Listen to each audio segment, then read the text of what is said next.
let's talk about this latest polling, Emerson polling. And on its face, it looks pretty bad for Biden. But I'm going to explain why I do think there's significant room for improvement for Biden here. Basically, in every swing state, Trump is polling ahead of Biden at this point. Let's scroll down, Bradley, if you don't mind. We can put this on the screen here. So this is the state polls you can see here. Arizona, if we could just put the cursor over. In Arizona, you can see that Biden is losing to Trump by 4 points. In Nevada, Trump is up by 3 points. In Georgia there as well, you can see Trump is up. That's a little less surprising. Michigan, Trump is up by 1 point. Pennsylvania as well, you have Trump up by 2. Michigan, Trump's up by 1. Wisconsin, Trump's up by 3. In Minnesota, they're tied. Oh, I swear to God, if Joe loses Minnesota. Because, I mean, Minnesota is in the middle of a real progressive upswing right now. Yeah. It also didn't go, it hasn't gone red since, I think, Nixon, right? Yeah, it's that would be, I think, a shocking result. Because then you scroll to the Senate numbers, if you don't mind going down to that, Bradley. Let's look at this. So Galejo is up against Kari Lake here, and is up by 4 points, not an incumbent either. So that's a pretty significant lead, especially when we know that I think July 3rd is the deadline for the Arizona pro-choice activists to submit the signatures that they need for abortion to be on the ballot in the fall. And it's around 380K for the signatures that they need, and they've already collected more than 500,000. It gives them wiggle room in case some of the signatures get thrown out. But that should only increase Galejo's lead there. And that just seems like, so Biden being down by 4 points, but Galejo being up by 4, that's a massive difference. And it shows that, yes, there's a significant lack of enthusiasm for Biden. But that is a kind of split that is not going to hold on election day, I'm telling you. Because people go to the polls and they vote down ballot. And there will be people that leave it blank, or maybe even vote for Trump and vote for Galejo, although I think that will be quite marginal. But that just means that's an 8-point room for improvement right there, with a Democratic non-incumbent leading Kari Lake by 4 points.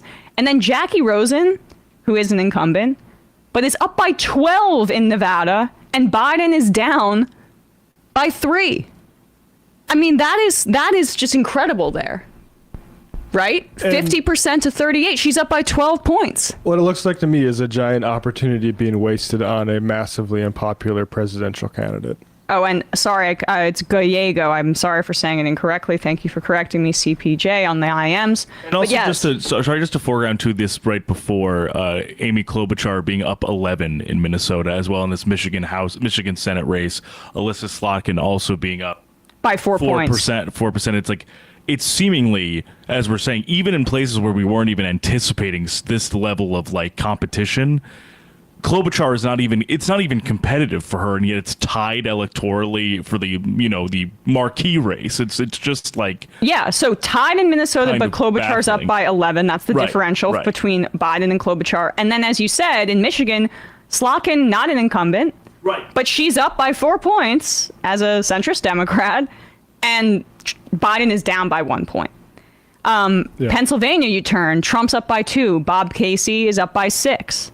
In Wisconsin, Tammy Baldwin is up by just 2 points, which is a little surprising to me. But I do think Wisconsin, I'm not sure. I'd imagine she wins that race, but Trump is up by 3 points in Wisconsin right now. Wisconsin has basically, I don't think, ever had a non-close like gubernatorial or Senate race in like 20 years. So even if like that doesn't surprise me as much in terms of the margin, I still do think for now Tammy Baldwin is not going to lose. But yeah, so the enthusiasm gap is as significant as it could be, right? Biden is clearly a drag on the Democrats' chances. He's being carried by people who generally view Democrats as better than Republicans because right now the negative partisanship about Republicans and Trump is quite high. But the point that I want to make here when you look at this is that is room for improvement that I do think Biden will close. Is it enough to win? I have no idea. But there will probably be people who are inclined to vote for him, who want to vote for the Democrat for Senate, who will probably do so down ticket, and it's not necessarily being reflected right now in national or swing state polling. The other thing I wanted to mention too, could we scroll down to the approval ratings in those states as opposed to right here? This is perfect if we could put this on the screen.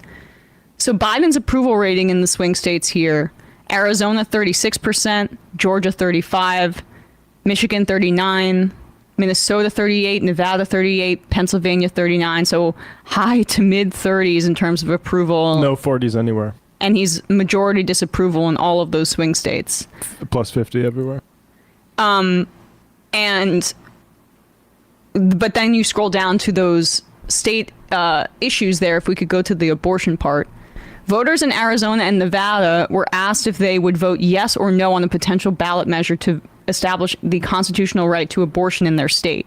In Arizona, 56% would vote yes, 26% would vote no, 18% not sure.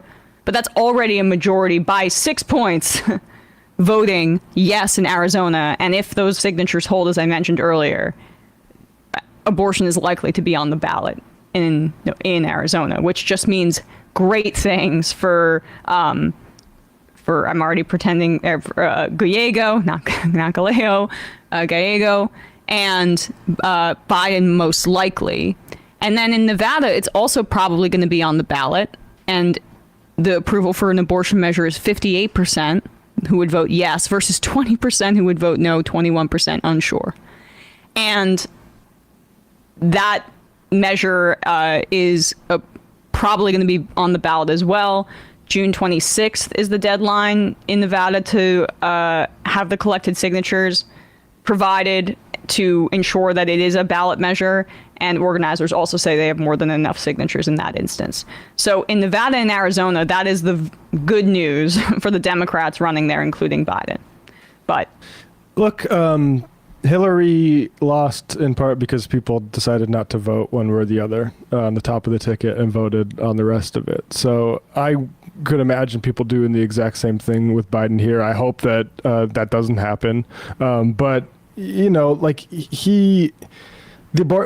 on the plus side, the Supreme Court isn't on the ballot like it was for Trump in 2016. And I think that pulled a lot of people in, and he's a felon. So there's some things, hurting Trump. So I'm not saying, I think people do overstate, especially with our politics, because Biden deserves to lose, for instance, for supporting genocide, that he will lose, which is not to say that they're not preferable to Republicans. I'm not saying that. But I also just want to, people might remember this because I've been harping on it for a while, but I think, the politics reporters started talking about this supposed one-term pledge that Joe Biden made. And there's this thing about, is there a Mandela effect? Did he actually never really say that? And I mean, the truth is that Politico floated it as an advisor saying that in 2019. And then they later denied it. But he also said the same thing in 2016. And what all of this, like, did he say that or didn't he say that, avoids is that he should be a one-term president, and he should not be running for re-election again. And that's been clear for the entirety of this year, and it was clear last year. If you really are this committed to, say, supporting Israel, do it as a lame duck president and let the rest of us move on with democracy. I would love that if that were the case, but we know it's not going to happen. He had to have made that decision months ago. Yeah. And we were right to say that he should, and that the generic Democrat would win. And I think and the loss win is on pretty him, handily. If that happens, yeah. And them, because like this demonstrates another just a lack of ability to seek an advantage in our political system, where desperately needs people that seek progress to have an advantage. And Trump is an insanely weak presidential candidate that should be, again, we're here in this position that Donald Trump, like he can turn people out, but again, you should be able to run up the score on this guy. Oh yeah. And instead we are actually, any sort of headwind that we have, or any sort of like wind in the sails, like the abortion stuff, we're using it to send just more bombs to Israel and say, no, Bibi, we're actually not delaying nothing. We got you, vote back. So like, I mean, I hope it works. And I wouldn't. And Biden should be running on things like Medicare, Social Security, I don't know, taxing the rich. These these are the kinds of things that we've run through issue polling with Sam. And to be fair, they kind of are. Well, we'll see what his tactic is in the debate. And as I said earlier, Ron Klain being the one responsible for debate preparation makes me think that they will do that. So I do think that this looks more positive on its face for Biden than the polling indicates when you just look at it. That's really that was my takeaway from it. But I also hope so. I share your frustration. Hey, folks, don't forget to hit the subscribe button and check out our daily show. We do it every day at 12 p.m. Eastern for about 2.5 hours. We even take phone calls. You should check that out.